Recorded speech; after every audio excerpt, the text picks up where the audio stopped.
leave the wood train. They ran the Indians off. Did the Indians provide much resistance? No. No, they were just trying to get them out of the fort. So it was kind of a fake, right?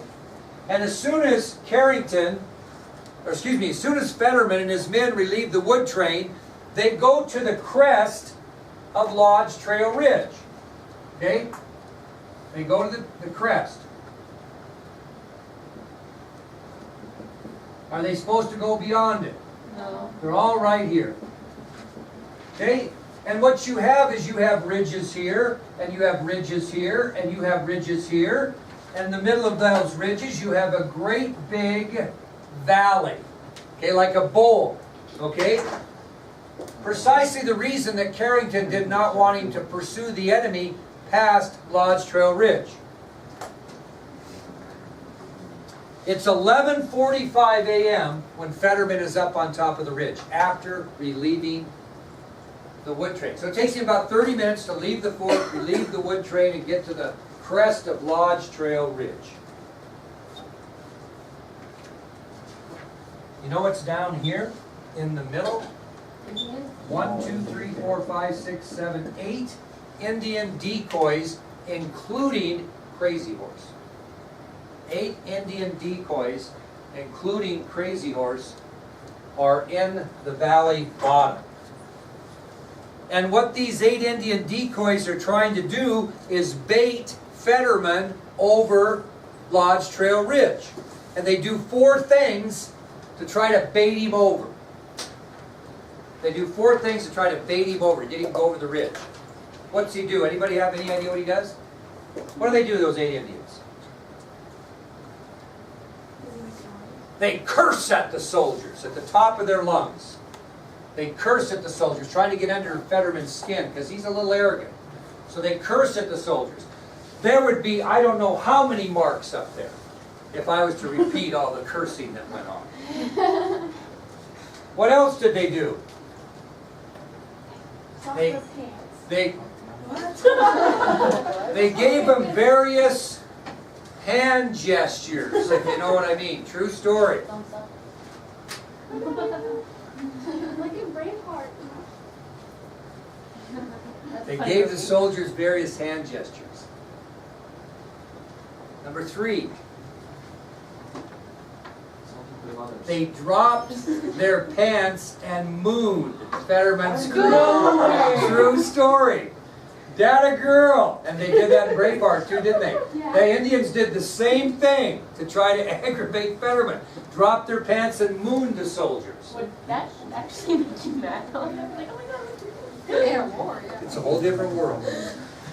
And the 4th thing they did, and this is according to the Indian account also, because nobody lived to tell the story on the other side, is Crazy Horse built a fire just out of the range of the soldiers' rifles and sat there and smiled and warmed his hands over the fire, trying to egg them on. So, Lily, you're right on. MVP of the day. The Indians cursed at the soldiers. They gave them various hand gestures, including flipping them the bird, which was a thing in those days. Way back, it's been a tradition forever. Mooned the soldiers, and eventually Crazy Horse built a fire just out of range to aggravate Fetterman. Well, Fetterman could not take any more. And what he does is he comes over the ridge with his men, and they advance into the valley.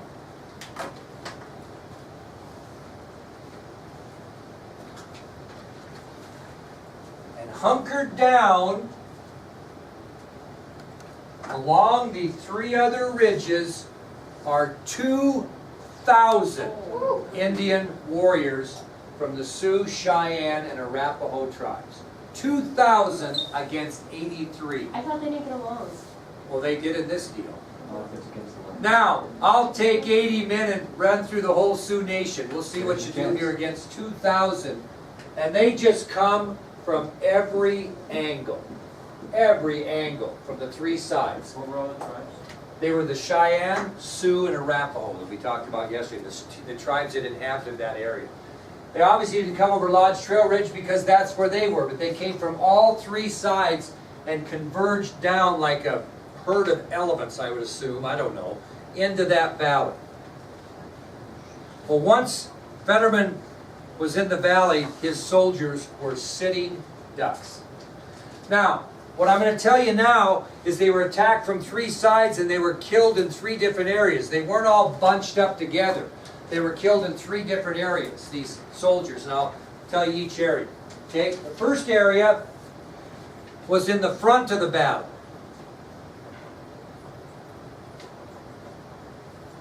Near the end of the ridge.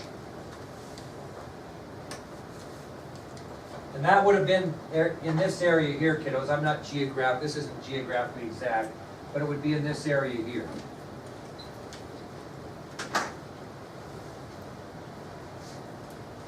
Three enlisted men were there, along with 2 civilians. And the 2 civilians were James Wheatley and Isaac Fisher.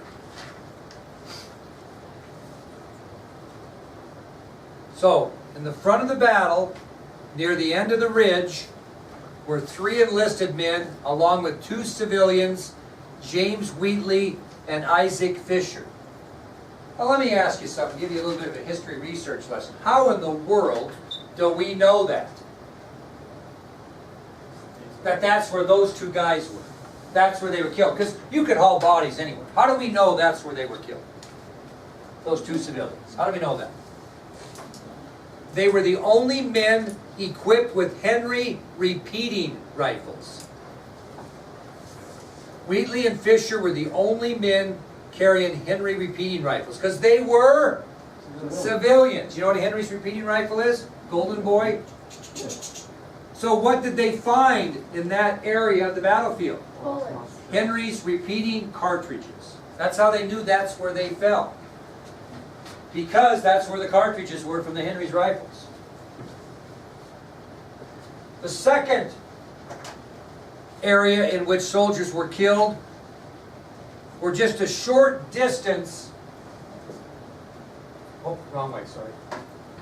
Just a short distance from Wheatley and Fisher. And this is where Lieutenant George W. Grummond and the 27 cavalrymen were killed. They actually started in the same vicinity as Wheatley and Fisher and those other 3 enlisted men. So why did they get killed farther up the ridge? They had horses and they could run for a while. 27 cavalrymen, including their commander, one of the 3 officers, George W. Grummond, a lieutenant, they were killed in this area here. How do they know that? Because there were dead horses there.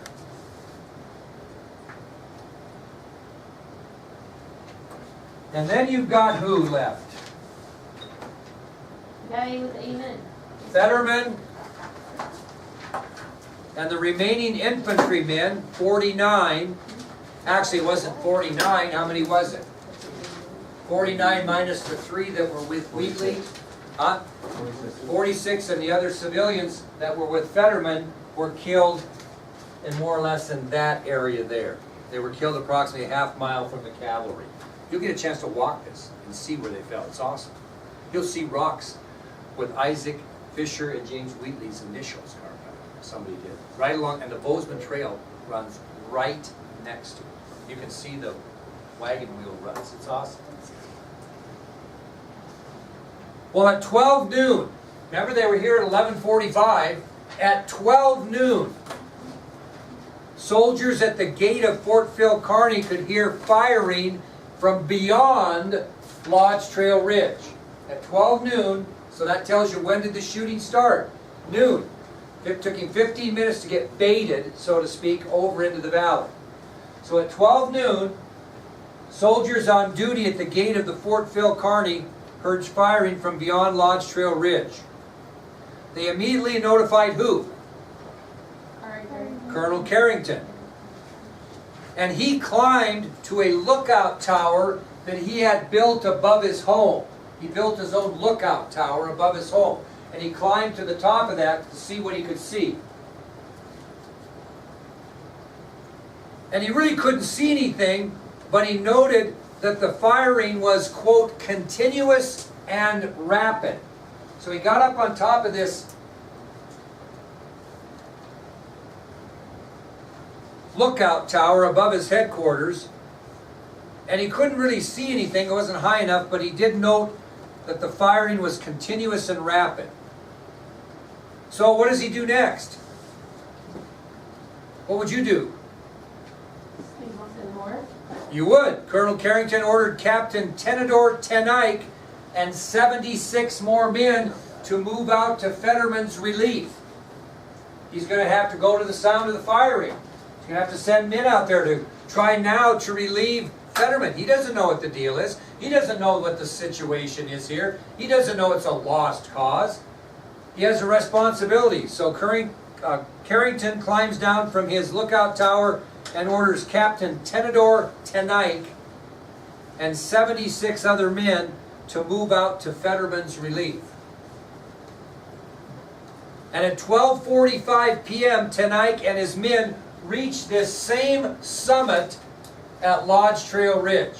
What time? 12:45. Captain Tenike and his 76 men are the same place that Fetterman was at what time? 11:45.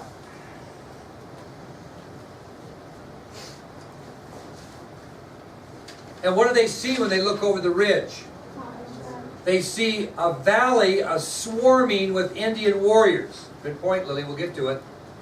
You see scattered shooting, jubilant cries of Indians racing their ponies. All they see is Indians in the bottom of that valley.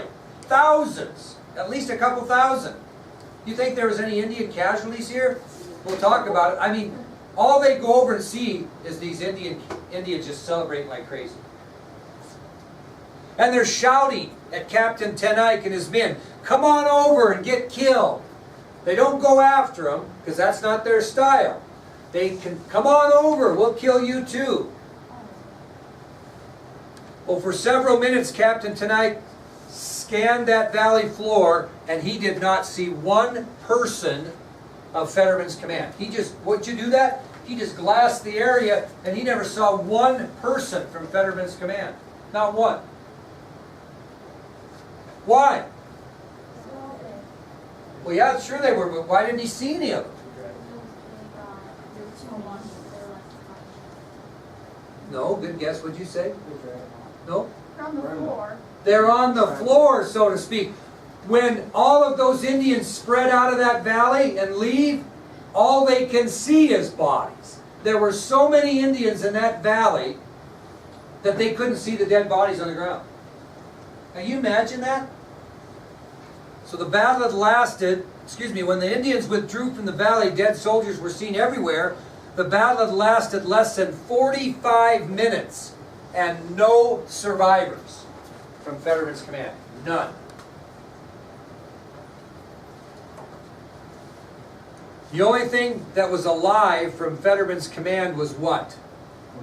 A dog. Good guess. A dog. They had dogs with them. And the only thing that was alive in that valley floor was one dog, military dog. How many other dogs did they have?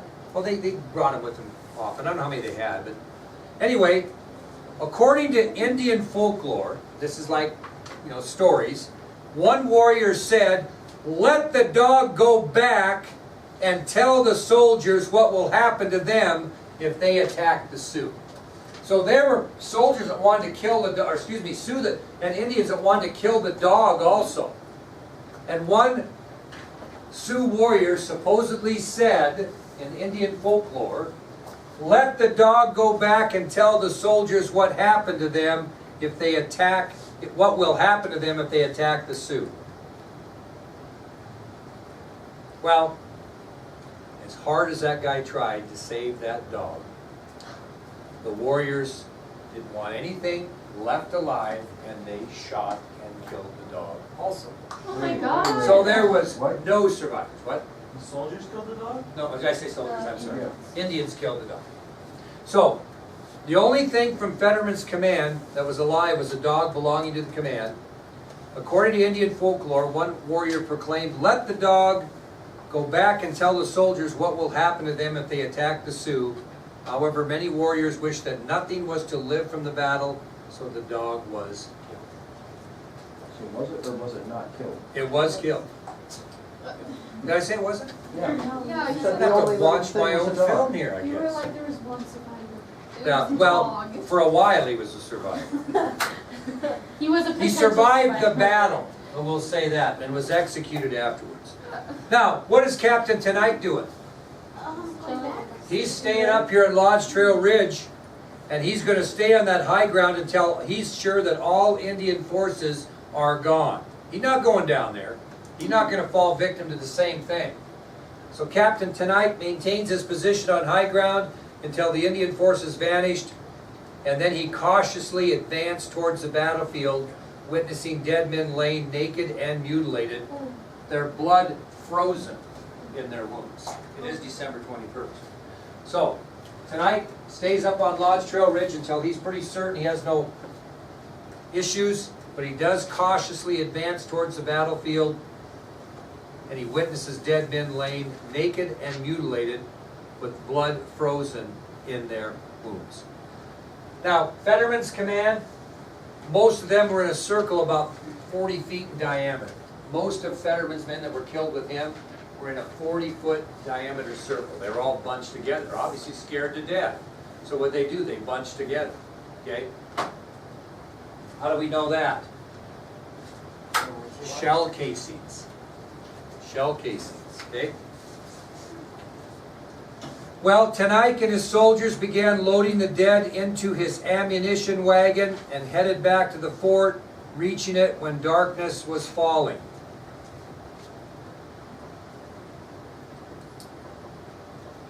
Tanaik and his soldiers began loading the dead into his ammunition wagon and headed back to the fort. He did not get them all, however, prior to darkness. So what's that say? They're going to have to go out the next day and get the rest. So Tanaik gets as many as he can before darkness in his ammunition wagon and goes back. Now, we're finishing with this thought. I want you to, this will set us up for tomorrow. If you're Colonel Carrington, what might you be thinking at this point? Oh my God, right? I don't have enough men. So what's he do? He sends a dispatch out, which we'll talk about tomorrow, to go somewhere and get him some reinforcements. Because his fear is they're going to attack the fort next. Even though that wasn't their style, could you be guaranteed of that? No, he lost 83 men, including officers, and he was panicking. We have got to get reinforcements here before they attack the fort. We'll tell you tomorrow whether they do attack the fort or not, and whether he gets his reinforcements. Yeah. It's the ninth one, Mark. 10 or 10. Yeah. Anybody have any questions? Now, listen. We are going to lecture tomorrow, and we will review Friday. So if you're not here, hunky-dory, just make sure you're getting these things put together. And I would recommend to you strongly that you have really good notes for Tuesday. Is it open now?